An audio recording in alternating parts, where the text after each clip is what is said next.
ఈ ఆర్థిక సంవత్సరం ముగింపులోగా ఇంటి పన్ను వసూళ్లు వేగవంతం చేసి ఆన్లైన్ పన్నుల విధానంపై ప్రజలకు అవగాహన కల్పించాలని కరప ఎంపీడీఓ జటా వల్లభుల శ్రీనివాస్ అన్నారు. కరప మండలం గొడ్డటిపాలెంలో గురువారం పర్యటించి పన్నుల వసూళ్లు పనితీరు పరిశీలించారు. పంచాయతీ కార్యదర్శి త్రిపుర శంకర్ పన్నులు ప్రతిరోజు ఉదయం నుంచి సాయంత్రం వరకు వసూలు చేయడం జరుగుతుందని తెలియజేశారు. ప్రభుత్వం ఆదేశాల ప్రకారం ఆన్లైన్ లోనే పన్నులు కట్టించుకోవాలని ప్రజలకు తెలియజేస్తున్నామని పేర్కొన్నారు. ఈ కార్యక్రమంలో త్రిపుర శంకర్, పంచాయతీ కార్యదర్శి, డిప్యూటీ ఎంపీడీఓ సలాది శ్రీనివాసరావు, పంచాయతీ సిబ్బంది తదితరులు పాల్గొన్నారు.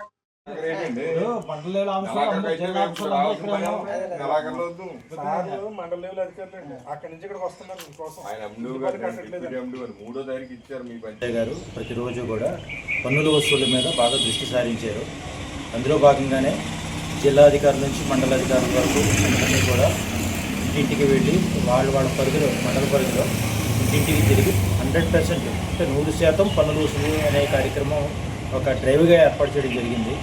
అందులో భాగంగానే ప్రతి మండలంలో ఉన్నటువంటి ప్రతి పంచాయతీని కూడా ఎంపీడీఓ అండ్ డిప్యూటీ ఎంపీడీఓ ఇద్దరు కూడా షేర్ చేసుకుంటూ అన్ని పంచాయతీలు కూడా కవర్ చేసుకుంటూ పన్నుల వసూలు పరిశీలించడం జరుగుతుంది. అందులో పాటుగానే ఇప్పుడు గొడ్డెటిపాలెం కూడా సందర్శించడం జరిగింది. కొన్ని మొండి బకాయిలు, కొన్ని పెద్ద మొత్తాలు కూడా ఉండిపోయాయి. వాళ్ళందరికీ కూడా సముదాయించి వాళ్ళకి నచ్చచెప్పి వాళ్ళకి కట్టించే ఏర్పాట్లలో భాగంగా గొడ్డెటిపాలెం రావడం జరిగిందండి. ప్రజెంట్ అందరూ కూడా పన్నుల వసూలులో ప్రజలందరూ కూడా భాగస్వాములై పన్నులు వసూలు చేసుకుని ఆ పంచాయతీకి ఆర్థికంగా పరిపుష్టి కలిగితే ఆ పంచాయతీకి అభివృద్ధి బాగా జరుగుతుందని చెప్పి ఒక ఉద్దేశం అండి. రాబోయే రోజుల్లో కూడా పంచాయతీ ఆ సొంత వనరులు ఏర్పాటు చేసుకోవాలి, ఆ సొంత వనరుల ద్వారా పంచాయతీని అభివృద్ధి పరచుకోవాలనే ఉద్దేశంతో ఈ కార్యక్రమం చేయడం జరిగిందండి. ఈ పన్నుల వసూళ్లు ప్రత్యేక డ్రైవ్ జరుగుతుంది. మన రాష్ట్ర ప్రభుత్వం యొక్క ఆదేశాలు మరియు పంచాయతీరాజ్ శాఖ మంత్రులు పవన్ కళ్యాణ్ గారు, తర్వాత కమిషనర్ గారి ఆదేశానుసారం కమిషనర్ గారి నుంచి బిల్లు కలెక్టర్ వరకు ప్రతి పంచాయతీలో కూడా ఈ పన్నుల వసూళ్లు 100% పన్నులు, ఇతర పన్నేతరాలు కూడా ఉంటాయి. అవన్నీ కూడా 100% వసూలు చేయాలి.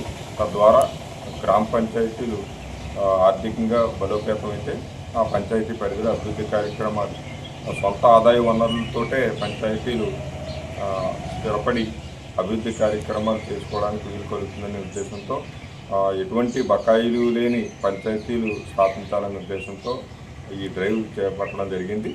దీనిలో భాగంగా మండల పరిధిలోని 23 గ్రామ పంచాయతీల్లో కూడా ఎంపీడీ గారు, నేను పర్యటించి ఎక్కువగా పెండింగ్ ఉన్న మొండి బకాయిలు కానీ పెద్ద బకాయిలు కానీ మేము కూడా విజిట్ చేసి పంచాయతీ డెవలప్మెంట్ ఆఫీసర్తో పాటు కలిసి వెళ్ళి డ్రైవ్ నిర్వహించి వసూళ్లు చేయడం జరుగుతుందండి.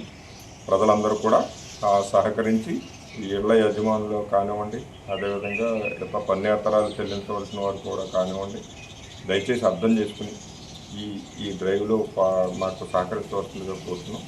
తద్వారా ఈ పంచాయతీల యొక్క ఆర్థిక అభివృద్ధికి తోడ్పడవలసిందిగా కోరుతున్నాం.